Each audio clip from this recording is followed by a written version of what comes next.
Bonjour à tous, il est 11 heures précises. Je vous propose donc de démarrer dès à présent ce webinaire EZ dédié au RGPD. Je suis Thierry Defoy, le responsable commercial corporate pour la société EZ France. Nous allons aujourd'hui passer 45 à 60 minutes ensemble pour traiter d'un sujet d'actualité, un sujet complexe qui est le RGPD, le Règlement général sur la protection des données, également appelé le GDPR dans sa version anglophone. Je vais essayer d'être le plus large possible et de dresser la problématique dans sa globalité. J'attire toutefois votre attention sur le fait que nous sommes éditeurs de solutions de sécurité. Donc par conséquent, on va traiter d'un sujet qui est très complexe avec beaucoup d'aspects juridiques. On va essayer d'être le plus complet possible. Je ne serai peut-être pas en mesure de répondre à l'ensemble de toutes vos questions.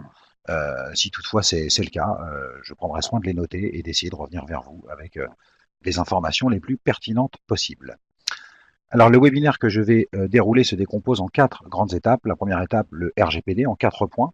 Ensuite, nous allons passer en revue ensemble les grandes étapes de cette réglementation.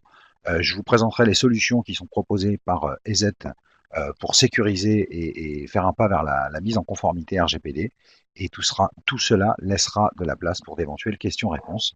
Si vous en avez, nous utilisons donc le logiciel Adobe pour réaliser nos conférences. Vous disposez d'un chat au travers de ce produit. N'hésitez pas à me faire part de vos remarques. Alors, je vois dans le chat déjà des premiers messages. Vous n'avez pas de son, me dites-vous. Est-ce que vous m'entendez correctement? Ok, pour moi, plusieurs personnes me confirment que le son fonctionne, donc je pense que ça doit être bon de mon côté. Parfait, merci pour vos nombreuses confirmations. Alors, avançons dès à présent sur le premier chapitre de ce webinaire, le RGPD en 4 points, pour vous rappeler de quoi on parle aujourd'hui, en quoi cela consiste. Le RGPD, c'est une réglementation européenne qui a vu le jour en 2016 et qui va s'appliquer le 25 mai 2018, donc très prochainement. L'objectif de cette réglementation est de renforcer la protection des données personnelles des citoyens européens et d'inciter donc les sociétés qui traitent des informations personnelles désignées RGPD à être vigilantes avec ces informations.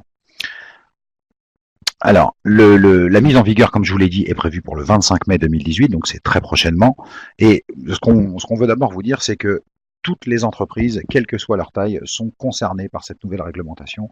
Il faut bien prendre en compte que le Parlement européen a voulu mettre en place une réglementation pour faire stopper des abus qui ont été constatés, qui ont été nombreux. On a vu de nombreuses entreprises de grande taille se faire voler des données personnelles sur des citoyens européens, des sociétés comme LinkedIn par exemple, ou d'autres très connues. Et on a voulu en fait mettre en place une réglementation pour que tout cela cesse, qu'il y ait un réel encadrement des données qui soit fait. Par contre, on a totalement conscience que cette réglementation s'applique aujourd'hui à toutes les entreprises et qu'il est compliqué pour certaines entreprises de petite taille de se mettre en conformité avec tout cela. Pourquoi nous sommes tous concernés? Parce qu'on nous demande de renforcer la protection des données personnelles des citoyens européens. Si on analyse précisément ce que cela veut dire, nous possédons tous, à plus ou moins grande échelle, dans notre entreprise, des données sur des citoyens européens, qu'il s'agisse par défaut, ne serait-ce que des données sur nos propres salariés qui officient dans notre entreprise. Donc, quelle que soit la taille de votre entreprise, le RGPD vous concerne. Évidemment, si vous ne faites pas de la collecte de données à grande échelle, vous êtes moins concerné par cette réglementation, mais vous l'êtes tout de même. Quels sont les risques? Ils sont importants. Une entreprise qui ne serait pas en conformité avec le RGPD et qui se verrait infliger une amende par la CNIL, qui sera l'autorité compétente, peut se voir infliger une sanction financière qui peut atteindre 4% du chiffre d'affaires mondial de l'exercice précédent, ou 20 millions d'euros. Donc, c'est vraiment des sommes très importantes qui peuvent mettre en péril des entreprises si elles se retrouvent sanctionnées par la CNIL vis-à-vis du RGPD. Alors, je vous rassure, on abordera ce point après dans la présentation. La CNIL aujourd'hui, il faut être lucide, n'est pas en mesure de contrôler de manière inopinée des entreprises pour vérifier une mise en conformité. On parle là en fait d'une déclaration qui sera nécessaire de faire à la CNIL, qui engendrera un contrôle de leur part. Je vais aborder ce point juste après. Tout d'abord, on va s'intéresser au point crucial du RGPD. Si on analyse ce qu'on nous demande, on nous demande à nous, entreprises, d'être vigilants et de traiter de manière spécifique les données à caractère personnel. Qu'est-ce que c'est une donnée à caractère personnel? Euh, je vais vous lire à haute voix la définition qui en est faite. La loi informatique et liberté du 6 juillet 78 définit une donnée à caractère personnel, toute donnée susceptible de permettre l'identification d'une personne physique. Il s'agit du nom, du prénom, d'une adresse d'une personne, d'une adresse IP, d'une fonction dans une entreprise, d'une adresse email, un numéro de téléphone, un numéro de carte bancaire, une date de naissance, des informations biométriques telles qu'une empreinte digitale, rétinienne, une empreinte faciale, ADN, des informations sur un état mental, un état de santé, un numéro de sécurité sociale, numéro de sirène, un numéro de carte d'identité, de permis de conduire ou de passeport, d'immatriculation, un diplôme, une appartenance religieuse, politique, des habitudes de consommation ou de localisation. Concrètement, c'est extrêmement large et extrêmement compliqué d'encadrer, de par la définition, une donnée à caractère personnel. Il y a énormément de choses qui rentrent dans le lot d'une donnée à caractère personnel. Le champ d'action est donc très très large, ce qui complexifie d'autant plus cette réglementation et la mise en conformité des entreprises. Les évolutions pour les entreprises sont majeures. L'objectif, on l'a vu, c'est de renforcer les droits des résidents européens et d'encadrer donc les données. Le RGPD va donc s'appliquer aux responsables de traitement des données, mais aussi aux sous-traitants. C'est là déjà que la plupart des entreprises tombent dans un premier piège quand elles essaient de se mettre en conformité RGPD. La plupart du temps, elles vont analyser le flux de données qu'elles possèdent sur leur propre infrastructure. Il faut bien prendre en compte que toutes les données sont prises en compte dans le cadre du RGPD, qu'elles soient traitées à l'intérieur de l'entreprise ou qu'elles soient traitées pour l'entreprise, mais par des sous-traitants. Euh, je vous donne quelques illustrations de traitement de données à caractère personnel. La gestion du personnel, la gestion des rémunérations, la mise en place d'un trombinoscope d'entreprise, d'un annuaire, la gestion des fournisseurs, de la comptabilité, la gestion des clients, la gestion des opérations commerciales, les gestions de la fidélisation, de prospection, les outils informatiques, la lutte contre la fraude, la surveillance vidéo. Ce qu'on veut mettre en avant ici, c'est que je vais vous citer quelques exemples. Par exemple, vous utilisez une société de services externes pour assurer la surveillance de vos locaux. Cette société de surveillance possède la liste de tous vos salariés, leur nom, leur prénom, potentiellement un visuel de leur visage pour éditer des badges d'accès dans les locaux. Cette société, qui n'héberge pas des données à l'intérieur de votre infrastructure, est soumise au RGPD et c'est votre responsabilité de traiter, d'encadrer les traitements qui seront faits des données qui sont les vôtres, mais qui sont à l'extérieur de votre entreprise. Donc il sera nécessaire d'adresser notamment à l'ensemble des sous-traitants qui possèdent de la donnée pour votre entreprise des courriers en s'assurant qu'ils sont bien également à leur niveau conformes au RGPD.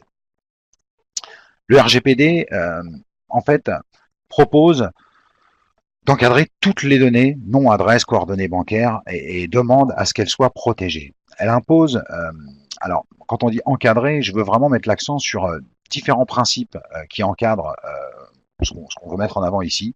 Il y a 5 grands piliers pour le RGPD. Il y a d'abord un principe de transparence.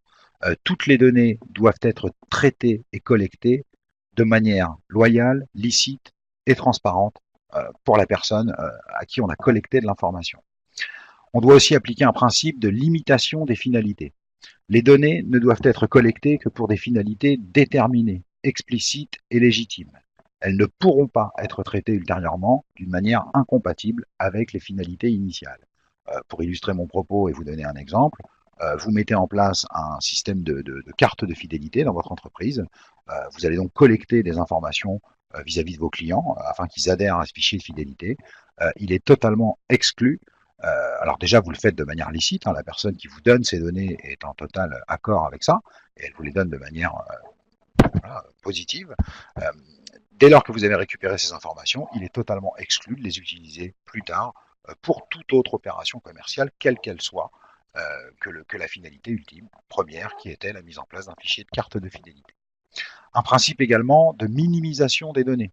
Les données traitées doivent être pertinentes, adéquates et limitées à ce qui est nécessaire au regard des finalités. Je reprends mon exemple, vous n'allez pas demander pour la mise en place d'un système de carte de fidélité le numéro de sécurité sociale de votre client. Voilà, on parle bien de minimiser les données qui sont collectées et de se contenter de récupérer les données uniquement pour le but final visé. Un principe également de limite de conservation de ces données. Les données ne peuvent être conservées que pendant une durée n'excédant pas celle nécessaire au regard de la finalité pour lesquelles elles sont traitées. Concrètement, si vous avez mis en place une opération commerciale il y a 3 ans dans un but précis, le lancement d'un nouveau produit, vous avez, par le biais d'un prestataire externe, acheté une base de données, par exemple, pour faire une communication massive. Aujourd'hui, ce produit n'existe plus chez vous, le lancement a échoué. Vous devez supprimer les données relatives à cette opération commerciale. Il n'est pas prévu dans le cadre du RGPD de continuer éternellement à stocker des informations sur des citoyens européens dès lors que la finalité n'a plus lieu. Et le dernier principe, qui est celui qui nous concerne, nous, directement, éditeurs de solutions de sécurité, c'est un principe de sécurité, d'intégrité et de confidentialité des données. Les données doivent être traitées de façon à garantir une sécurité appropriée des dites données au moyen de mesures techniques ou organisationnelles appropriées. Concrètement, c'est la responsabilité de l'entreprise de mettre en place les mesures techniques au sein de son infrastructure pour que toutes ces données considérées comme sensibles et permettant d'identifier un citoyen européen soient correctement sécurisées. Alors, toutes les données, ça s'adresse vraiment à toutes les données, qu'elles soient stockées à l'intérieur ou à l'extérieur de l'Union européenne.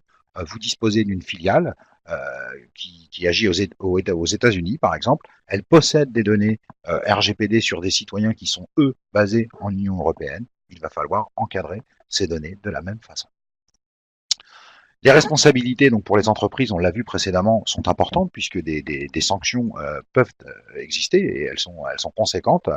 Donc les entreprises ont une obligation de mettre en œuvre ces mesures techniques et elles devront, le moment venu, si nécessaire, démontrer qu'elles ont pris en compte la réglementation RGPD et qu'elles respectent les règles relatives au RGPD. Pour cela, chaque entreprise doit, d'ici à mai 2018, mettre en place dans sa structure qui s'appelle un registre du traitement des données, une sorte de livre blanc sur la façon dont a été identifiée la data dans l'entreprise, la façon dont elle est traitée pour minimiser les risques et également la façon dont elle est sécurisée. On va y revenir un petit peu plus loin dans la présentation également. Les entreprises auront une obligation de notification lors de la violation de données. Dès lors que vous avez pris connaissance d'une perte ou d'un vol de données, 72 heures au maximum après avoir eu connaissance de cette violation, votre entreprise devra notifier à la CNIL le problème et avertir la ou les personnes concernées par la perte de données. Vous possédez un fichier de 7000 personnes, il a été dérobé dans votre entreprise, vous devez le signaler au plus tard 72 heures après en avoir eu connaissance à la CNIL et vous devez avertir toutes les personnes qui sont présentes dans ce fichier par une communication leur indiquant que potentiellement des données qui les concernent se retrouvent en circulation. Alors, beaucoup de gens, quand on leur présente ce type de slide, nous disent mais si je suis victime d'une attaque informatique et que quelqu'un me dérobe des données à l'intérieur de mon réseau, j'en ai absolument pas connaissance et donc je suis pas en mesure de le savoir et d'en informer la CNIL. C'est tout à fait juste. Hein. C'est bien pour ça qu'on insiste sur 72 heures après avoir pris connaissance de la violation. Par contre, le piège, c'est que beaucoup d'entreprises identifient l'attaque informatique externe comme l'un des seuls vecteurs de potentiel de vol ou de violation de données dans le cadre du RGPD. Prenez en compte aussi d'autres aspects qui sont très importants. D'abord, le vol de données, mais en interne, qui pourrait avoir lieu par une personne de votre entreprise, mal intentionnée ou pas contente, licenciée, qui est en période de préavis et qui veut nuire à votre entreprise ou qui veut récupérer de l'information pour la réutiliser dans le cadre de son futur emploi. C'est des choses qui se produisent souvent. Et une chose aussi qui est vraiment fréquente et qui est à prendre en compte, c'est la perte de matériel. Aujourd'hui, on a énormément de nomades dans les entreprises. On possède beaucoup d'appareils connectés avec des informations sensibles à l'intérieur, notamment des ordinateurs portables pour travailler. Si demain, un commercial dans votre entreprise perd un ordinateur portable ou se le fait voler, tout simplement, il va le déclarer à son service informatique. Potentiellement, cet ordinateur portable, en fonction de la fonction de la personne et des données qui sont à l'intérieur, nécessitera une déclaration de perte de données auprès de la CNIL, ce qui pourra là par contre engendrer un contrôle concret de la CNIL qui vous demandera en retour le fameux registre du traitement des données pour s'assurer que vous avez mis en place des mesures précises pour encadrer les risques de fuite de données et surtout les conséquences de tout ça. Alors, ce petit slide rapidement pour illustrer qu'aujourd'hui, très très peu d'entreprises sont prêtes et sont vraiment conscientes des impacts du RGPD. 96% des entreprises qui sont sondées n'ont qu'une compréhension partielle du RGPD. 22% des personnes qui sont interrogées en France estiment que leur entreprise ne sera partiellement ou pas du tout conforme au règlement d'ici à mai 2018. Et 77% des décideurs informatiques, donc des gens qui ont vraiment la main dans la data, ne sont pas conscients concrètement de l'impact du RGPD sur leur activité et sur leur entreprise, et certains n'ont même pas connaissance du règlement, de la réglementation à venir. Alors, j'ai un petit souci avec ma présentation que je vais relancer tout de suite, je m'en excuse. PowerPoint qui a cessé de fonctionner. Voilà, Microsoft, merci. Je lance tout seul la présentation. Hop là. Alors, nous, à notre niveau, chez EZ, on vous propose en fait un mini plan d'action, des grandes étapes de mise en conformité, qui sont un petit peu les clés de la mise en conformité RGPD que je vais vous détailler dès à présent. Ça se passe en 6 étapes. On insiste sur le fait que la mise en conformité est pour mai 2018, donc comme on l'a dit, c'est vraiment demain. Commencez dès aujourd'hui. L'anticipation, c'est la clé de la réussite dans le cadre de la mise en conformité au RGPD. Alors, l'étape 1, elle peut paraître basique, mais elle est vraiment importante. Comme je l'ai illustré dans le slide précédent, peu d'entreprises sont aujourd'hui vraiment sensibilisées et mettent en place des actions précises pour tenter de se mettre en conformité, en tout cas avec cette réglementation. La première étape, c'est vraiment comprendre la réglementation RGPD. Renseignez-vous auprès de la CNIL. Le site de la CNIL est très bien fait. C'est une mine d'informations sur cette réglementation. N'hésitez pas à contacter les personnes compétentes pour la mise en place. Il y a pas mal de prestataires externes, notamment des prestataires informatiques qui peuvent vous aider sur certains aspects, pas tous, en tout cas de la mise en conformité. Évaluer les actions qui sont à mener au sein de votre entreprise. Et là, c'est vraiment du sur-mesure parce que l'activité de chacun est différente. Vous vous doutez bien qu'une entreprise qui fait du marketing de masse n'aura pas les mêmes problématiques de mise en conformité qu'une entreprise, je vais dire n'importe quoi, qui fait de l'entretien de jardin, par exemple, où on peut envisager du chiffrement, mais de données très très faibles au vu de l'activité de ces personnes-là. Il faut aussi informer les salariés et comme je vous l'ai dit précédemment, les partenaires et les prestataires qui travaillent avec vous, puisqu'ils sont aussi directement concernés par le RGPD. Si vous n'êtes pas décideur dans votre entreprise, c'est aussi votre rôle aussi, si ce n'est pas le cas déjà, de faire remonter cette réglementation auprès de vos dirigeants qui n'ont peut-être pas encore, eux, à leur niveau, dans des PME, identifié cette problématique qui va se poser demain. L'étape numéro 2, et là tout le monde n'est pas concerné, c'est un conseil. Vous pouvez, il est recommandé et il est obligatoire dans certains cas de choisir un délégué à la protection des données personnelles dans votre entreprise, appelé le DPO ou le DPD. C'est vraiment le chef d'orchestre du RGPD dans l'entreprise. Il va être obligatoire dans certains cas, pas tous. Il est obligatoire dans le secteur public, pour les OIV aussi, les opérateurs d'importance vitale, et dès lors que de votre activité génère en fait du traitement d'informations RGPD, donc des données à caractère personnel sur des citoyens européens en masse. Si vous êtes en train de vous lancer dans la mise en place d'un nouveau réseau social pour lancer le Facebook français, évidemment, vous allez collecter un maximum d'informations et là, la mise en place d'un DPO est vraiment imposée. Dans d'autres cas de figure, c'est une recommandation importante, mais ce n'est pas une obligation pour autant. Les missions principales du DPO sont nombreuses. D'abord, il doit identifier la réglementation. Alors, je vois une question qui arrive dans le chat. Oui, bien sûr, Monsieur Combeau, je vous transmettrai une copie du diaporama. Vous aurez accès à tout ça et même un lien pour revisualiser ce webinaire si vous le souhaitez. Alors, les missions du DPO, donc, ça va être d'identifier les points clés du RGPD, de se tenir à jour sur cette réglementation, de conseiller l'entreprise sur les mesures à mettre en place, de communiquer avec l'ensemble des salariés et des prestataires externes pour s'assurer de la mise en conformité de tout ça et communiquer également les bons process qu'il est désormais nécessaire de mettre en œuvre dans l'entreprise, inventorier les données de l'entreprise, identifier vraiment précisément dans l'entreprise quelles sont les données qui sont possédées et qu'il est nécessaire de traiter de manière spécifique et piloter donc de manière générale la mise en conformité au RGPD.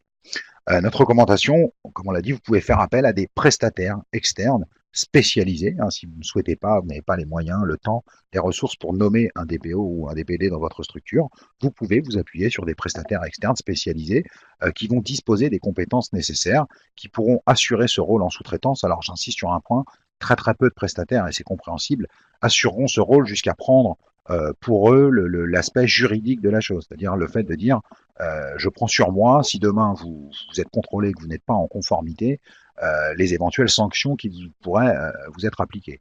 Ça, c'est extrêmement rare, ou alors, si vous arrivez à trouver des prestataires qui vous proposent ça, ils vont le monnayer très cher. La plupart des prestataires externes spécialisés vont vraiment vous aider dans une phase d'audit de vos données, vont intervenir chez vous et vont, en fonction de votre activité, identifier les points sensibles, les points d'amélioration dans vos process, vous aider peut-être à rédiger ce fameux document de mise en conformité, le registre de traitement de données. Voilà, la responsabilité ne se sous-traite pas. Une remarque de M. Bouffet dans le chat qui a tout à fait raison. Qui résume bien ce que je voulais dire en une seule phrase. Merci. Alors, étape numéro 3, étudier les impacts. Et là, ça devient la partie la plus complexe du RGPD. J'ai envie de dire, c'est le moment où on va être obligé de mettre les mains dans le cambouis. Et c'est vraiment très compliqué. On parle là de cartographie des données. L'idée va être d'analyser l'ensemble des flux entrants et sortants de l'entreprise sur l'ensemble des appareils concernés, parce qu'il y a plupart du temps, les terminaux mobiles sont oubliés dans ces analyses. Et on va donc cartographier les données en se posant à chaque fois qu'on identifie de la donnée RGPD des questions bien précises. J'identifie de la donnée. D'abord, je vais regarder où est-ce qu'elle est stockée, cette donnée que j'ai identifiée. Est-ce qu'elle est stockée à l'intérieur de ma propre infrastructure ou est-ce qu'elle est stockée, comme on le voyait dans l'exemple tout à l'heure, chez un prestataire externe. Si elle est stockée chez moi ou chez le prestataire d'ailleurs, combien de temps est-elle conservée? Ça fait combien de temps qu'on possède cette information? Est-ce qu'on continue à l'utiliser? Est-ce que c'est une information qu'on souhaite conserver? On doit en fait sur chaque donnée appliquer une politique de conservation. Donc on va se poser des questions sur au bout de combien de temps on revient dessus, quelle est la finalité des données qui sont là et est-ce qu'on en a besoin éternellement ou dans une limite de temps donnée. On va aussi se poser une question qui est primordiale et qui utilise cette donnée-là. On se rend compte dans beaucoup d'entreprises, et c'est vraiment aussi une recommandation, que l'accès à l'information n'est pas siloté et que beaucoup de personnes n'ont pas accès aux seules informations qui sont pertinentes au regard de leur fonction dans l'entreprise. Il est totalement anormal qu'une personne dans une PME du service commercial puisse naviguer sur le réseau de son entreprise et aller fouiller dans des fichiers qui ne sont pas du tout en corrélation avec son activité et avec sa fonction dans l'entreprise. Donc c'est très important d'identifier qui a accès à l'information et essayer de minimiser ces accès et se contenter en fait de donner accès uniquement aux personnes à qui il est judicieux de le faire. Se poser aussi des questions sur pourquoi ces données sont-elles collectées. Est-ce qu'on ne va pas trop loin dans la collecte? C'est ce qu'on voyait tout à l'heure dans les finalités. Est-ce que voilà, je me suis contenté de collecter des données qui sont pertinentes au regard des finalités qui sont les miennes? Quels sont les risques encourus sur ces données-là? Est-ce qu'elles sont correctement protégées? Est-ce qu'on a mis en place du chiffrement dessus? Quelles sont les solutions antivirus qui passent?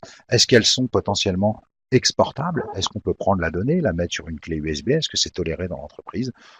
Et quels seraient les risques si demain ces informations se retrouvaient dans les mains de personnes mal intentionnées? Quel serait également le plan d'action qu'on mettrait en œuvre pour réagir, pour communiquer au plus vite ou pour essayer de minimiser les impacts d'une perte de données. Donc c'est la partie la plus compliquée, la cartographie des données de l'entreprise, l'identification de l'information et au-delà de l'identification, toutes les questions qui sont relatives au RGPD là-dessus. Il y a une chose qui n'apparaît pas sur ce slide également, qui est importante. Vous devez donner à toutes les personnes à qui vous collectez de la donnée la possibilité, ce qu'on appelle le fameux droit à l'oubli, de modifier l'information, de se renseigner sur ce que vous possédez sur elle, ou tout simplement de vous en demander la suppression. Donc c'est pas forcément des process complexes, mais ça peut être une adresse mail qui est dédiée pour ça, sur l'ensemble de vos formulaires, ou même sur votre site web, si vous souhaitez savoir quelles sont les données que nous possédons, ou que nous collectons, n'hésitez pas, ou les modifier, à nous écrire un email à cette adresse-là, mais ce doit être prévu dans vos process, en tout cas quand vous connectez de la data. Les conséquences en cas de fuite de données peuvent être très importantes. D'abord, elles mettent en avant une défaillance, elles dégradent votre image de marque, elles génèrent de la perte de confiance de clients, de fournisseurs, de manière concrète. Hein, c'est vraiment le bad buzz d'être obligé de communiquer, si demain cela devient une réalité, à l'ensemble de ses clients qu'on s'est fait dérober de l'information qui les concerne. C'est très malvenu. Donc ça peut potentiellement diminuer le parc client, générer de la baisse du chiffre d'affaires et dans un cas de figure dramatique, même engendrer un arrêt de l'activité, une perte de contrat conséquente ou même une amende qui interviendrait, comme on le voyait tout à l'heure, de la part de la CNIL et qui obligerait ou qui mettrait l'entreprise dans une situation financière très très compliquée. L'étape numéro 4, une fois qu'on a audité et identifié l'ensemble de ces data RGPD, il est important de se poser les bonnes questions en termes d'aspect sécuritaire de cette donnée. Il faut identifier votre niveau de sécurité actuel dans l'entreprise. Alors c'est quelque chose de très très large. On parle de réaliser une analyse de vulnérabilité. C'est vraiment le bon moment, le RGPD, puisqu'on vous impose de mettre en place des mesures précises pour sécuriser au mieux la data, de se poser ces questions-là, d'auditer un petit peu la sécurité de son parc informatique, de comparer les différentes solutions, propositions qui existent sur le marché, de les benchmarker avec ce que vous possédez déjà et d'envisager potentiellement du changement ou d'acquérir des solutions complémentaires pour sécuriser davantage votre infrastructure. Alors, c'est très très vaste et très très large. Il y a beaucoup aujourd'hui, c'est notre constat, on est spécialisé là-dessus, de failles de sécurité qui sont identifiées dans les entreprises, qui ne sont pas prises en compte. On a parlé tout à l'heure de la téléphonie mobile, c'est quelque chose de très important. Aujourd'hui, notre constat éditeur chez EZ, c'est que 97% des flottes de mobiles sous Android, qui sont, croyez-moi, de véritables nids à virus, ne sont pas sécurisés. Aucun antivirus ne tourne dessus, alors que 99% des ordinateurs et des serveurs sont sécurisés par un antivirus. Je vous invite à réfléchir sur l'utilisation qui est faite des téléphones portables aujourd'hui, des smartphones. Ce sont simplement des ordinateurs de poche. L'usage que vous faites de ce type de machine est en tout point similaire à celui d'un PC. Vous recevez du mail professionnel dessus. Vous échangez des fichiers confidentiels. Vous avez des applications de travail. Vous utilisez même votre carte bancaire au travers d'applications ou de jeux où la possibilité de payer est réelle et concrète. Et tout ce qu'un utilisateur refuserait de faire avec son ordinateur parce qu'il y a une conscience collective de la nécessité de protéger ce type de machine est toléré sur un téléphone portable. Donc ça peut être une des failles de sécurité à boucher. Il y a aussi l'utilisation des périphériques personnels qui est très importante dans les entreprises aujourd'hui. Il est très fréquent de voir des utilisateurs se présenter avec des appareils personnels, des clés USB, des téléphones, des disques durs par exemple, et d'utiliser ces appareils personnels dans l'infrastructure professionnelle informatique avec tous les risques d'infection que cela présente. Donc il y a vraiment des outils qui permettent aujourd'hui de gérer tout ça et c'est le bon moment, le RGPD, de se poser ces questions-là, de minimiser la fuite potentielle de données et de sécuriser vraiment l'ensemble de la chaîne d'information. Sachez que la plupart des éditeurs, on en fait partie bien sûr, proposent des versions d'évaluation gratuites de leurs produits pendant 1 ou plusieurs mois. Donc c'est le bon moment en tout cas pour renforcer votre sécurité, pour évaluer des solutions de sécurité, pour auditer votre niveau de sécurité. L'étape 5 consiste à mettre en place les mesures. Une fois que vous avez identifié la data, vous avez identifié votre niveau de sécurité, que vous avez choisi ou pas d'investir dans de nouvelles solutions ou de mettre en œuvre de nouveaux process dans notre entreprise, il faut les mettre en œuvre. Il faut sensibiliser tous les services qui sont concernés dans votre entreprise, planifier des réunions d'information. Il faut vraiment définir donc des nouvelles procédures dans la façon de traiter la donnée. Et ensuite, être capable de réagir ou d'anticiper le comment on réagira en cas de fuite de données. La perte d'un ordinateur portable, par exemple, est une des choses qu'il faut prendre en compte. Il faut donc organiser les procédures et il va falloir aussi traiter l'ensemble des réclamations. C'est quelque chose qui doit vivre. Hein. Les process que vous allez mettre en place ne sont pas forcément figés, vont être amenés à évoluer au fil de l'activité, de nouvelles campagnes, de nouveaux prestataires externes, de nouveaux besoins dans l'entreprise. C'est quelque chose qui va vraiment évoluer dans le temps. L'étape numéro 6 consiste à documenter la conformité, j'en ai parlé. Il va être nécessaire de mettre en place un registre du traitement des données dans votre entreprise. C'est un document qu'il faut tenir à disposition de la CNIL, qui peut vous être demandé à n'importe quel moment.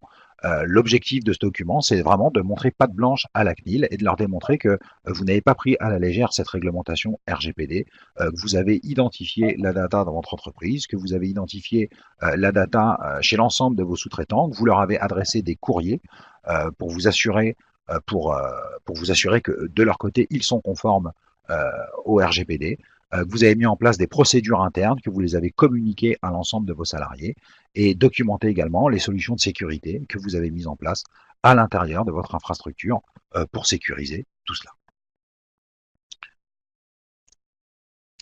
Alors, nous allons passer à l'étape où je vous présente les solutions que propose EZ pour avancer dans une mise en conformité. Je vois qu'il y a plusieurs personnes qui interagissent via le chat. Je vais m'arrêter 2 petites minutes pour voir si des questions sont arrivées par ici.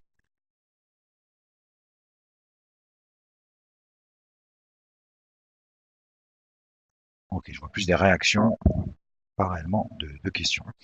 Eh bien, continuons. Alors, nous, EZ, nous sommes, vous l'avez compris, spécialisés dans les solutions de sécurité. Nous proposons différentes solutions sur le marché et ces solutions s'embriquent parfaitement avec le RGPD et permettent vraiment de renforcer la sécurité de l'entreprise. Et il y a vraiment des aspects, notamment sur une de nos solutions que je vais vous démontrer, qui s'imbriquent plus que parfaitement dans ce que préconise la CNIL sur le RGPD. Alors, EZ en quelques mots, nous sommes un éditeur européen, le 5e éditeur mondial de solutions antivirus à destination des particuliers et des entreprises. Notre société est slovaque, elle a été créée en 1992 à Bratislava. Et nous sommes présents dans plus de 180 pays avec 1700 employés dans le monde et 110 millions d'utilisateurs actifs de nos solutions. Nos produits se caractérisent par 3 arguments clés qui sont légèreté, fiabilité et performance. On a été très nombreuses fois primés et récompensés parmi les très nombreux organismes de tests indépendants. On est vraiment, et je ne les mettrai pas dans cet ordre-là, avant tout un antivirus très performant et fiable. Nos produits fonctionnent très très bien et ont une très très haute capacité de détection, je vais en parler après, et on a cette capacité à allier efficacité avec légèreté. Nos produits consomment très très peu de ressources sur les postes que nous protégeons. Nous disposons de 13 laboratoires dans le monde qui sont répartis géographiquement de manière à fonctionner 24 heures sur 24, 7 jours sur 7. Et on a 400 chercheurs qui analysent 300 000 nouvelles menaces chaque jour pour sécuriser nos clients au plus près de l'actualité et des nouveaux malwares qui se présentent à nous. Alors, les solutions que nous proposons pour sécuriser l'infrastructure informatique d'une entreprise et pour se mettre en conformité RGPD sur la partie sécurité tout au moins. D'abord, bien évidemment, on propose la protection des postes de travail, des terminaux mobiles et des serveurs avec notre solution Endpoint Security. C'est une solution antivirus dédiée pour les entreprises. On propose EZ Secure Authentication, je vais vous en parler après. On propose là de sécuriser les accès aux données dans l'entreprise. On propose une solution de chiffrement de données qui est vraiment pour moi la clé de voûte du RGPD en complément d'une solution de sécurité antivirus traditionnelle.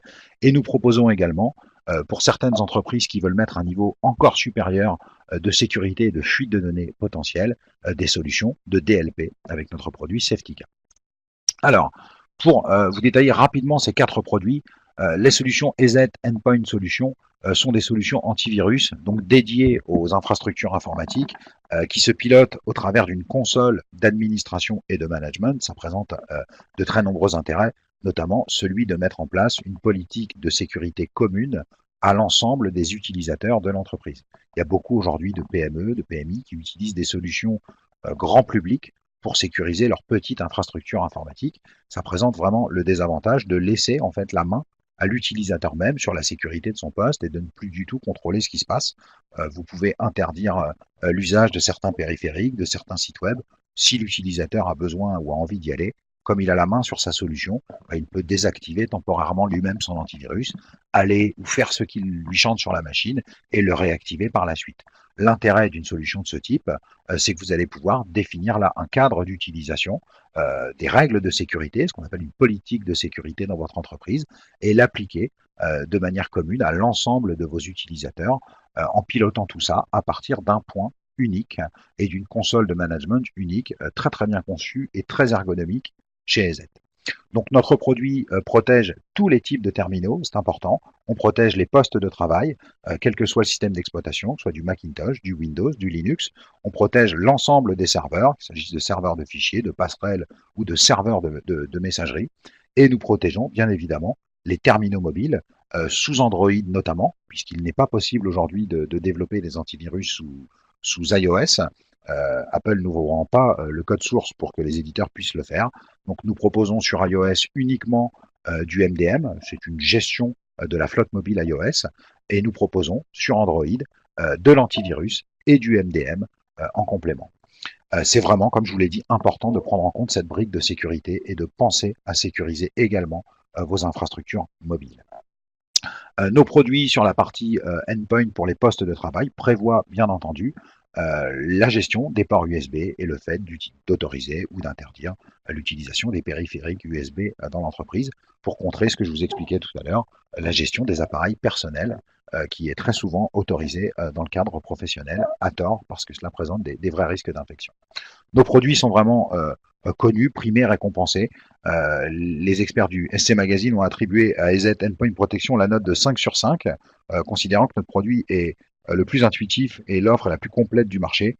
C'est pareil, je vous invite, si vous ne connaissez pas nos produits, à remettre en cause en fait vos choix de sécurité, à benchmarker vos produits actuels et à nous solliciter pour une demande de test de licence. C'est totalement gratuit. On se fera un plaisir de vous délivrer des clés de licence pour que vous puissiez par vous-même vous rendre compte de l'efficacité de nos solutions. On a une approche sur ce marché en termes de protection, je vais passer rapidement là-dessus pour pas rentrer dans des aspects techniques, mais ce qu'a fait EZ, et c'est vraiment pertinent, c'est s'appuyer sur une approche multicouche, c'est-à-dire qu'on a différentes briques technologiques qui fonctionnent à l'intérieur de nos produits, qui fonctionnent jamais de manière simultanée, c'est tout le temps l'une après l'autre, en fonction du résultat de la première, on va déclencher telle ou telle action dans notre moteur antivirus. Ça présente l'intérêt de consommer très très peu de ressources, d'avoir différentes briques de protection qui se complètent, qui ont été développées nativement par les mêmes équipes de développeurs et qui présentent vraiment un niveau de détection très supérieur à la moyenne et une utilisation de ressources extrêmement faible. Aujourd'hui, c'est cette approche multicouche qui permet à EZ de vraiment de briguer les meilleures places sur le podium des éditeurs antivirus. La deuxième solution dont j'ai parlé s'appelle EZ Secure Authentication. Là, on parle d'une solution qui va vous permettre de renforcer de manière significative l'accès aux données dans l'entreprise. On constate aujourd'hui, par exemple, qu'il y a énormément d'utilisateurs nomades qui se connectent à leur entreprise à distance au travers d'un VPN. Et une fois qu'ils sont connectés au réseau interne de l'entreprise via le VPN, ils accèdent à l'intégralité des ressources de l'entreprise. On se rend compte également que la plupart du temps, ces VPN sont peu sécurisés et que le seul accès en fait pour pénétrer dans le réseau de l'entreprise réside à renseigner son login et son mot de passe habituel dans l'outil de VPN utilisé. Donc ce qu'on propose ici, c'est de renforcer de manière importante l'accès à l'information en doublant en fait la nécessité de délivrer un mot de passe. Vous avez grâce à cette application, la possibilité en fait de délivrer à l'utilisateur un mot de passe à usage unique qu'il devra saisir au moment où il se connecte aux ressources de l'entreprise en complément de son mot de passe habituel. Donc, il devra saisir deux mots de passe, son mot de passe classique plus le mot de passe délivré par l'application EZ Secure Authentication pour accéder aux données internes de l'entreprise. Le gros intérêt de ce produit, parce ça s'appelle de l'authentification à double facteur, ça existe déjà sur le marché, on n'a pas inventé le système d'authentification à double facteur, mais la plupart du temps, on constate que les éditeurs s'appuient sur un élément hardware pour faire ça. On va demander à l'utilisateur, en complément de l'utilisation de son VPN, de brancher une clé USB, un dongle USB, qui contient en fait une clé d'authentification à l'intérieur, et il faut avoir le couple VPN plus clé dongle branchée pour pouvoir se connecter. Donc en fait, on fait la même chose, c'est un couple, sauf que nous, on considère que utiliser une clé USB, déjà, ça engrange un coût. Ça engrange un coût important. C'est du hardware. Potentiellement, ça peut se perdre ou se casser ou devenir obsolète. Ça peut générer du service après-vente. Donc, on préfère en fait tenir le discours suivant. Il n'est pas nécessaire d'investir dans du hardware supplémentaire pour faire ça. On va s'appuyer sur le smartphone de l'utilisateur et on va délivrer ce mot de passe à usage unique directement sur le smartphone de l'utilisateur pour qu'il puisse s'authentifier d'une double fois. Alors, je vois un commentaire qui remonte qui me dit « pratique mais trop lourd pour la plupart de nos clients finaux ». Alors, on a conscience que c'est lourd, ouais, il faudrait débattre davantage sur ce point-là, mais on a conscience, nous en tout cas, que c'est quelque chose qui se généralise très très peu dans les entreprises, et c'est plutôt quelque chose qui est à proposer, par exemple, si vous avez 100 utilisateurs, et que vous avez sur ces 100-là 20 commerciaux nomades qui vont se connecter en VPN très fréquemment, c'est quelque chose qu'on va rarement généraliser, mais en tout cas qu'on préconise de mettre en place auprès des nomades qui vont se connecter à distance aux ressources de l'entreprise. Ça peut permettre également, ça s'interface avec des tas d'applications. Vous pouvez interfacer ça avec votre connexion à Office 365, par exemple, si vous voulez être certain que la personne qui se connecte aux ressources dans Office 365 est bien celle qui est autorisée à le faire. Troisième solution et avant-dernière, et c'est pour moi la plus pertinente et la plus importante, c'est l'encryption. Chez nous, EZ Endpoint Encryption, on propose une solution de chiffrement de données. Et c'est quelque chose qui rentre vraiment dans le cadre du RGPD, et j'ai voulu illustrer ça par le diapo que vous avez sous les yeux. Le RGPD, en fait, l'article 32 du RGPD nous préconise soit la pseudonymisation ou le chiffrement de données à caractère personnel. Donc c'est vraiment, au-delà d'une préconisation des aides, c'est une préconisation dans le texte lui-même. Le RGPD, article 32, vous dit opter pour le chiffrement de données à caractère personnel, parce qu'en fait, ils ont parfaitement conscience qu'une donnée qui serait chiffrée dans la norme AES 256 bits, qui est la norme en vigueur, serait indéchiffrable et donc totalement inutilisable pour une personne qui viendrait à mettre la main dessus. Donc la préconisation, c'est faites du chiffrement, et ça va plus loin puisque article 34, ce que vous avez sous les yeux, on vous explique que si vous avez eu l'intelligence de chiffrer les données à caractère personnel en amont et que vous êtes victime d'une perte de données, mais que celle-ci est chiffrée, vous n'êtes plus dans l'obligation d'informer les personnes concernées, donc de déclarer en fait cette perte de données. Concrètement, le fait de chiffrer l'information vous met à l'abri d'une déclaration et donc potentiellement de gros problèmes. Alors, on propose une solution de chiffrement qui s'appelle EZ Endpoint Encryption. L'idée, c'est de chiffrer les données pour les rendre illisibles aux personnes qui ne possèdent pas la clé de chiffrement. On s'appuie pour faire ça sur un serveur proxy qui est externe à l'entreprise, qui est extrêmement pertinent dans notre cas et qui rend notre solution très très abordable d'utilisation. Très abordable d'utilisation parce qu'en fait, avec la plupart des solutions de chiffrement du marché, on va demander à l'utilisateur, pour lui délivrer des clés de chiffrement ou pour modifier des paramétrages, à ce qu'il se connecte au réseau interne de l'entreprise avec ce système de serveur proxy externalisé, qui est sécurisé bien entendu. Des PC clients, des nomades, pourraient récupérer des clés de chiffrement sans obligatoirement leur demander de venir se connecter au réseau interne de l'entreprise. On chiffre bien entendu les données dans la norme AES 256 bits, et notre produit a été testé par AV Comparative récemment, qui l'a reconnu comme la référence à suivre en matière de chiffrement, en considérant que le produit est le plus simple à configurer. C'est vraiment là-dessus qu'on met l'accent. On a un produit très très simple à utiliser, beaucoup plus simple que la plupart des solutions de chiffrement du marché.